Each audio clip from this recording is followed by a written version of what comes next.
et bienvenue dans une nouvelle capsule. Aujourd'hui, on vous parle d'anorgasmie. Donc, l'anorgasmie, qu'est-ce que c'est? C'est la difficulté, ou en fait l'impossibilité à atteindre l'orgasme malgré une stimulation qu'on pourrait juger suffisante. Donc, l'orgasme en tant que tel, dans le fond, c'est la capacité à avoir un relâchement, il va y avoir des spasmes lorsqu'on a atteint le niveau de tension sexuelle maximum dans notre corps. Et normalement, ce serait accompagné de plaisir pour la femme et pour l'homme. Et pour l'homme, il y a l'éjaculation. Donc, quels sont les impacts d'une anorgasmie?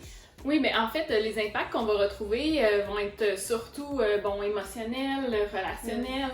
Le fait de ne pas avoir nécessairement d'être incapable d'atteindre l'orgasme peut faire en sorte que la personne va se sentir anormale, va avoir des frustrations, ça peut même causer certaines tensions aussi au sein du couple, surtout si l'autre, ça devient une priorité ou en fait un objectif et n'y parvient pas, ça peut des fois justement faire en sorte que l'autre personne va se sentir inadéquat ou incompétente.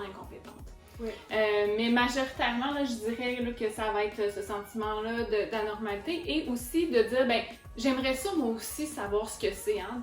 Donc ça, je l'entends beaucoup, là, des gens, surtout chez les femmes, de dire, ben tu sais, mes amis quand ils en parlent ou de voir mon chum, ma blonde, avoir autant de plaisir, j'aimerais ça moi aussi pouvoir vivre ça.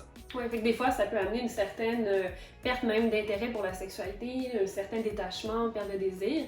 Puis je pense aussi à ceux qui tentent d'avoir des enfants. Ah oui, tout à fait. C'est sûr que ça devient compliqué aussi lorsqu'il n'y a pas d'éjaculation pour les hommes. Donc, les raisons qui peuvent faire en sorte qu'une personne va vivre de l'anorgasmie, il y en a plusieurs. Il faut comprendre avant tout que l'idée générale, c'est vraiment la difficulté pour ces gens-là de lâcher prise, de s'abandonner pleinement, autant corporellement qu'émotionnellement.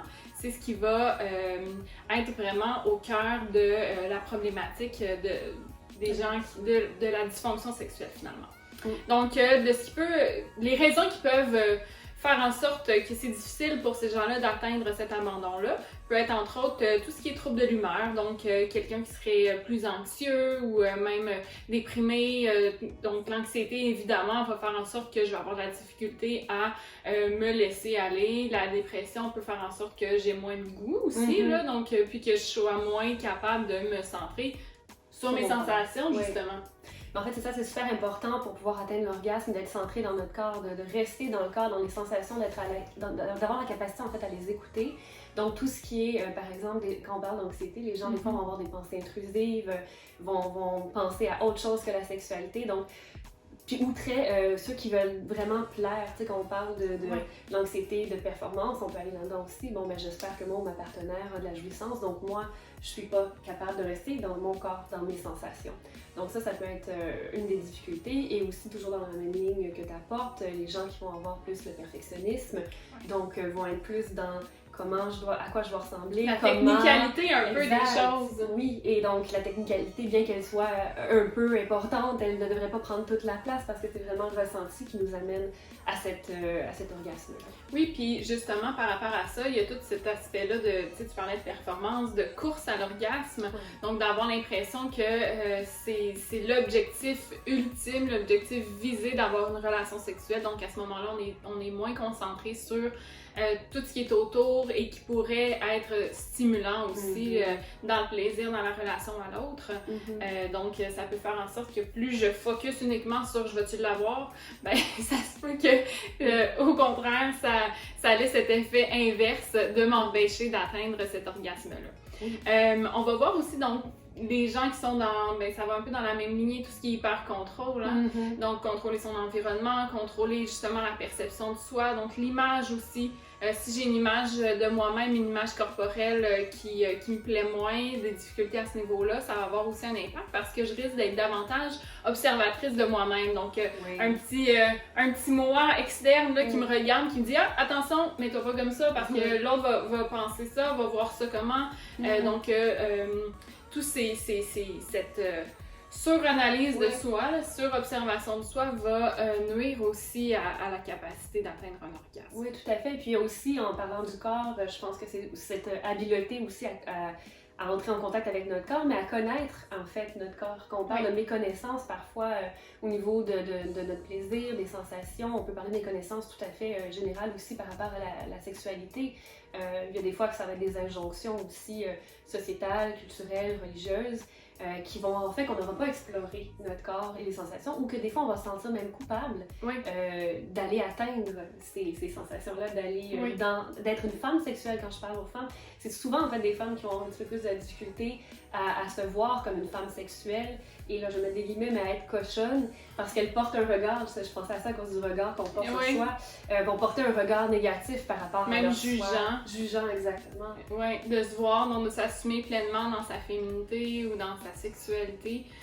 Donc ce côté-là de gêne peut nuire. Puis tu sais, tout ce que tu disais de méconnaissance du corps, hein, le manque d'éducation sexuelle, si par exemple j'ose pas toucher mon corps ou quoi que ce soit, c'est sûr que ça va avoir un impact, parce que si on connaît pas notre corps, c'est difficile aussi, on peut pas demander à l'autre, s'attendre que l'autre le connaisse mieux que nous.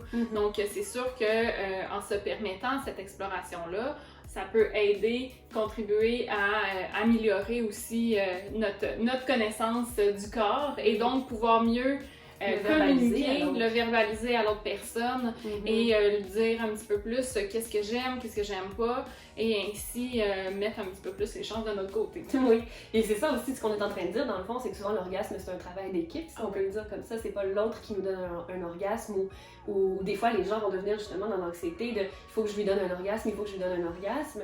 Mais ça vient créer des pensées anxieuses qui nous éloignent de l'orgasme, comme ceux tantôt qu'on disait, je dois avoir un orgasme, je dois avoir un orgasme. Ouais. Donc trop de pression en fait peut être aussi un facteur qui pourrait amener à l'orgasme.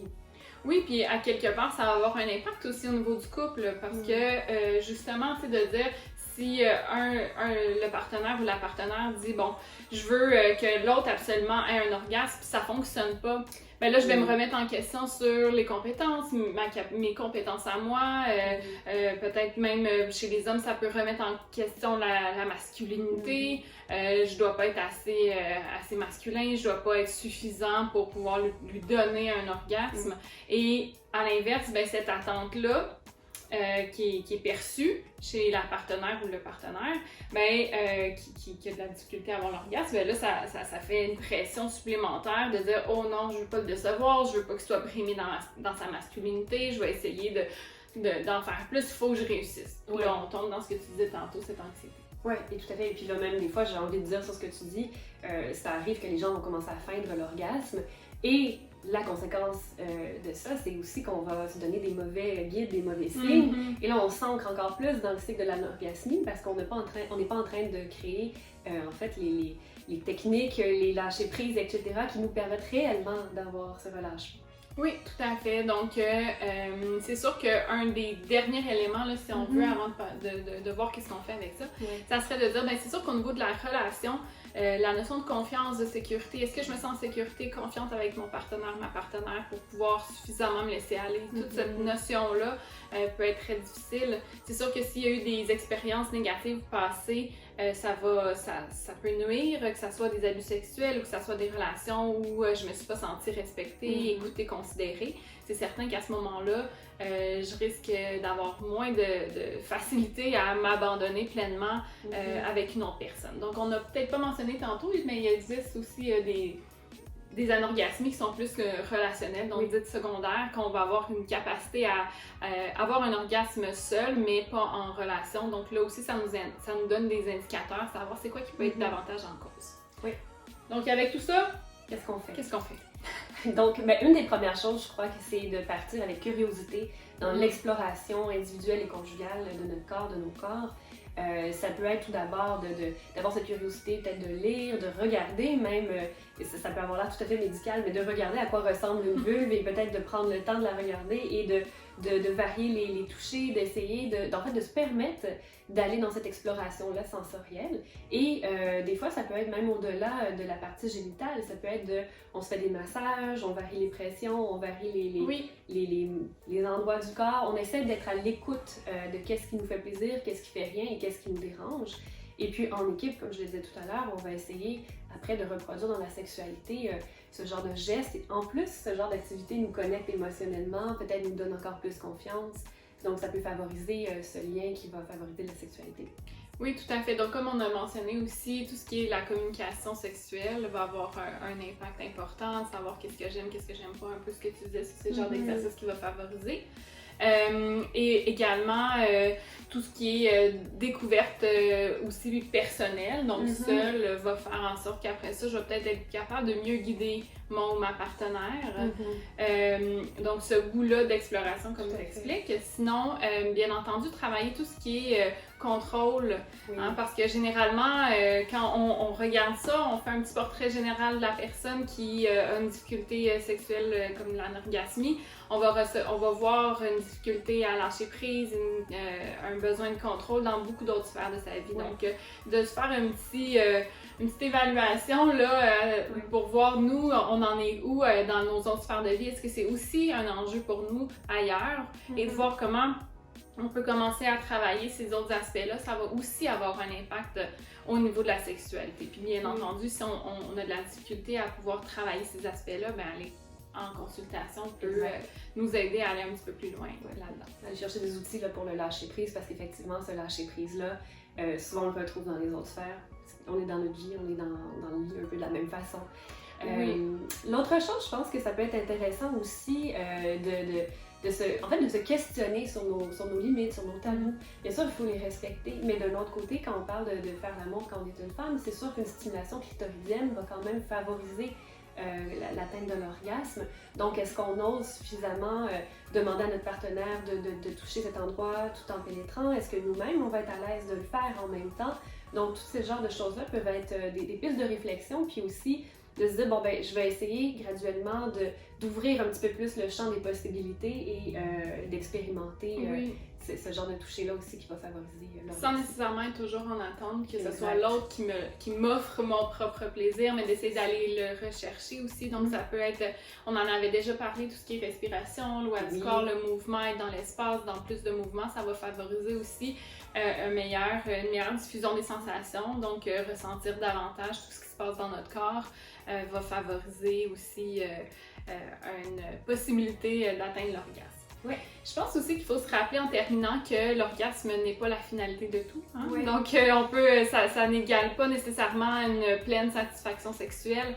Il y a plusieurs éléments, dont la notion de plaisir, de relation avec l'autre, d'échange, de complicité, qui peut jouer aussi sur cette question de la satisfaction sexuelle, avec ou sans orgasme. Donc, ce n'est pas nécessaire d'avoir un orgasme à toutes les fois pour qu'on ait une vie sexuelle épanouie.